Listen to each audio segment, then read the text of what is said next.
નમસ્કાર દર્શક મિત્રો, હું છું એડવોકેટ સોનલ બારિયા. આપ સર્વનું સ્વાગત છે મારી ચેનલ લીગલ ભવવિજ્ઞાનમાં.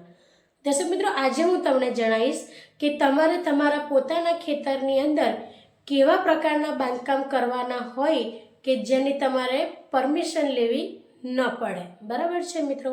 તો ચાલો હું તમને જણાવું. તો મિત્રો, સૌથી પહેલાં જો તમારું ખેતર છે, બરાબર છે, તો તમારા ખેતરના સર્વે નંબરની અંદર હું જે આગળ દર્શાવું છું તે પ્રમાણેના જેટલા પણ બાંધકામ છે એ કરવા માટે તમારે કોઈ પણ પ્રકારની સંમતિની કે પરમિશન લેવાની જરૂર રહેતી નથી. બરાબર છે? તો ચાલો જાણીએ. તો મિત્રો, સૌ પ્રથમ છે કૂવો. કૂવો બનાવવા માટે તમારો જે સર્વે નંબર છે, જે તમારી ખેતીની જમીન છે, તેમાં તમે પિયત માટે કે કોઈ પણ કારણસર જો કૂવો બનાવવા ઈચ્છતા હોવ તો તમારે કોઈ પણ પ્રકારનો પરવાનગી લેવાની કે સંમતિ લેવાની જરૂર નથી. બરાબર છે? વગર પરમિશને તમે કૂવો બનાવી શકો છો મિત્રો. બીજું છે તમારે પોતાને રહેવા માટેનું ઘર. બરાબર છે? તમે એને એવું કહી શકો કે એને ફાર્મ હાઉસ ટાઈપનું. બરાબર?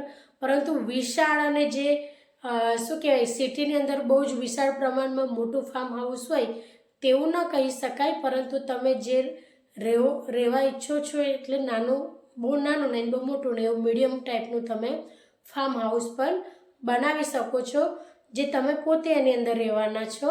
તો તેની માટે પણ તમારે કોઈ પણ પ્રકારની સંમતિની જરૂર નહીં પડે. બરાબર છે? પરમિશન લેવાની જરૂર નહીં પડે મિત્રો. બીજું છે, જો તમારા ખેતરની અંદર તમે તમારા જે મજૂરો છે તેમને રહેવા માટેની ઓરડીઓ બનાવો છો. બરાબર છે?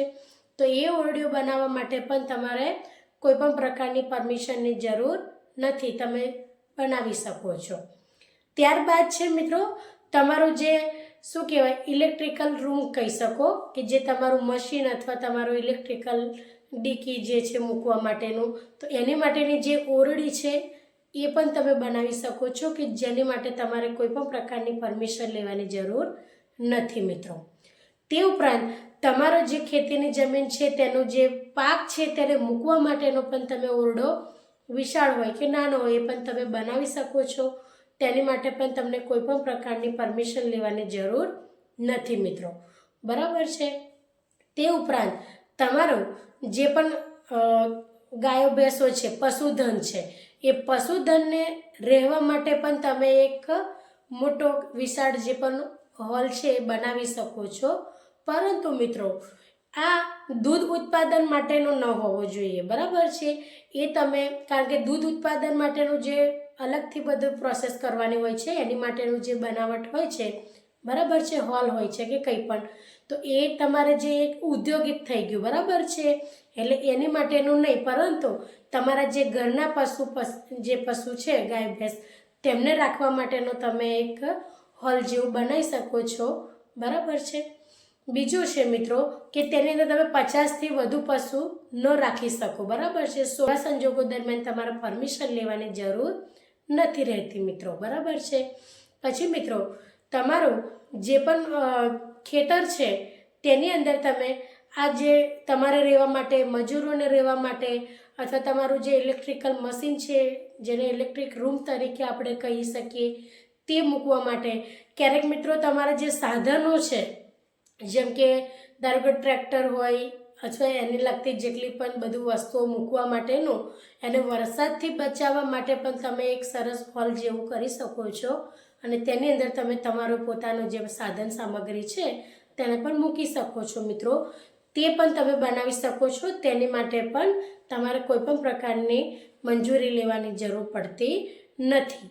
પરંતુ મિત્રો, એક વસ્તુ નોંધવા જેવી છે કે તમે જે વસ્તુ બનાવી રહ્યા છો, ઉદાહરણ તરીકે લઈએ કે જો તમે કોઈ પણ પ્રકારનું ગોડાઉન બનાવી રહ્યા છો, તો એ ગોડાઉનની અંદર માત્ર ને માત્ર તમારું જે ખાતર છે કે અનાજ છે તેનો સંગ્રહ કરવા માટે જ તમે ઉપયોગ કરી શકો છો.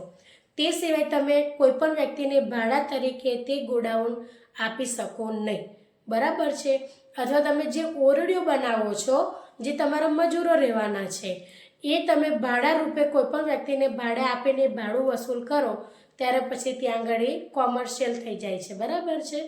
એટલા માટે એ ફક્ત ને ફક્ત તમારા મજૂરો રહી શકે, જે ફ્રીમાં તમે રાખો તેવી બાબતોની અંદર તમે બનાવી શકો છો, બરાબર છે. એ જે ઓરડીઓ છે તમારા મજૂરોને રહેવા માટે, એટલે ગોડાઉન તમે માત્ર ને માત્ર પોતાના ઉપયોગ માટે કરી શકો છો, પરંતુ તેનો ભાડા તરીકે કોઈ બીજી વ્યક્તિને ઉપયોગ કરવા આપી શકતા નથી, બરાબર છે મિત્રો. તો આ હતું તમે જે પરમિશન વગરના કેટલા તમે બાંધકામ કરી શકો છો કે જે એનેના નથી, માત્ર ખેતી માટેના છે, તેનો સમાવેશ અહીં થઈ જાય છે મિત્રો. તો મિત્રો વિડીયો કેવો લાગ્યો તેના વિશે તમે કોમેન્ટમાં જરૂરથી જણાવજો. અને જો વિડીયો સારો લાગ્યો હોય તો લાઈક કરજો, શેર કરજો, ચેનલને સબસ્ક્રાઈબ કરજો મિત્રો. આજના માટે આટલું જ. જય હિન્દ, જય ભારત.